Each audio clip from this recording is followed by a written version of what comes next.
Hello friends, this is Chetan. Recently India ने मालदीव को दिए जाने वाले फाइनेंशियल एड में बहुत बड़ी कटौती की है और ये कटौती 22% यानी 22% की है। वहीं इंडिया ने भूटान के डेवलपमेंट के लिए अराउंड 2000 करोड़ का फंड एलोकेट किया है।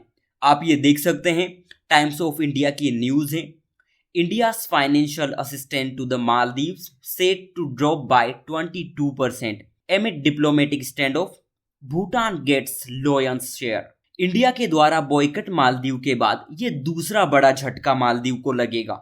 कोज आप जानते होंगे कि इंडिया एंड मालदीव के बीच जो डिप्लोमेटिक कन्फ्लिक्ट है वो बहुत बढ़ चुका है, स्पेशली तब से जब मालदीव के मिनिस्टर्स ने इंडिया के प्राइम मिनिस्टर के बारे में अनाप शनाप बोलना शुरू कर दिया था।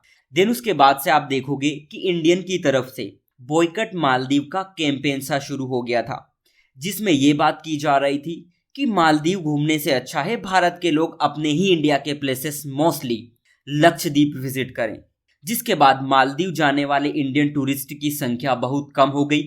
मालदीव की इकोनॉमी के लिए ये इतना बड़ा झटका था कि इनके जो प्रेसिडेंट हैं मुइज्जू, इन्हें चाइना से भीख मांगनी पड़ी थी कि प्लीज हमारे यहाँ अपने टूरिस्ट को भेजिए। ऑलराइट, समझेंगे पूरी न्यूज़ क्या है, इंडिया ने आखिर ऐसा किया क्यों। लेकिन उससे पहले आपके लिए एक प्यारा सा क्वेश्चन है कि रिसेंटली इंडिया किस कंट्री को ब्रह्मोस मिसाइल की फर्स्ट डिलीवरी कर रहा है। पिछले लेक्चर में हमने ये इंपॉर्टेंट न्यूज़ कवर की थी।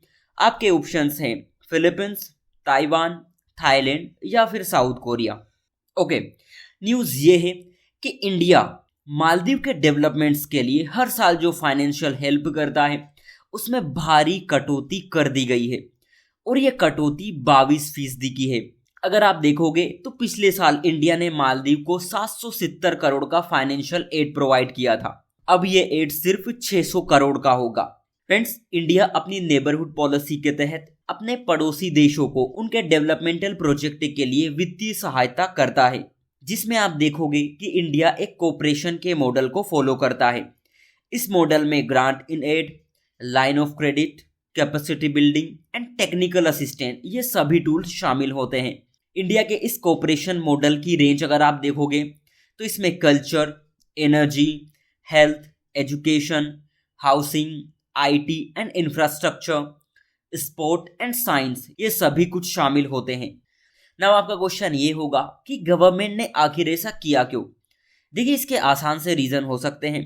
पहला तो ये कि मालदीव के जो न्यूली प्रो चाइना लीडर है मुइज्जू, उनको ये एहसास करवाना कि इंडिया मालदीव के डेवलपमेंट के लिए कितना जरूरी है।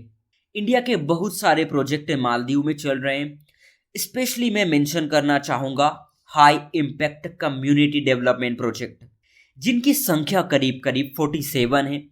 इनमें 8 कंप्लीट हो चुके हैं और बाकी वर्क इन प्रोग्रेस हैं, जिनमें टूरिज्म जोन बनाना, manufacturing workshop, sea ambulance, fish processing plants, street light project, mental health centre, sport complex, art centre and ऐसी बहुत लंबी लिस्ट है जो ये बताती है कि इंडिया मालदीव के डेवलपमेंट में किस तरह भागीदार है।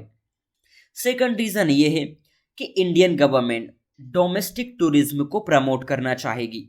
इसमें investment, infrastructure development, connectivity, basic facility, इन सभी में बड़े लेवल पे रिफॉर्म किए जाएंगे। इससे फ़ायदा ये होगा कि इंडिया के जो टूरिज्म प्लेसेस है उनको नई पहचान मिलेगी। घरेलू पर्यटक वहाँ पर विजिट करेंगे, वहाँ का जो लोकल मार्केट है वो डेवलप होगा, नए रोजगार का सृजन होगा, जिससे इन फ्यूचर हमारी जो इकोनॉमी है उसमें टूरिज्म सेक्टर का जो वेटेज है वो बढ़ेगा। फॉर एग्जाम्पल आप देखोगे कि अयोध्या धाम, महाकाल कॉरिडोर या फिर थीम बेस्ड टूरिज्म सर्किट, ये सभी इसके हालिया एग्जाम्पल्स हैं। इसके अलावा एक बड़ी न्यूज़ ये है कि इस बार के अंतरिम बजट में विदेश मंत्रालय को 22,000 करोड़ रुपए दिए गए, जबकि पिछले साल जो ये राशि थी वो 18,000 करोड़ की थी। और इंडिया पड़ोसी देशों को जो डेवलपमेंट के लिए फंड प्रोवाइड करता है उसमें सबसे ज़्यादा पैसा भूटान को दिया गया, जो करीब 2,000 करोड़ रुपए है।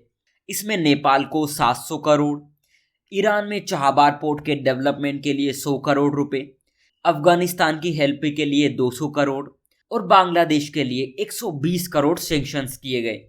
सो आज के लिए इतना ही। Thank you.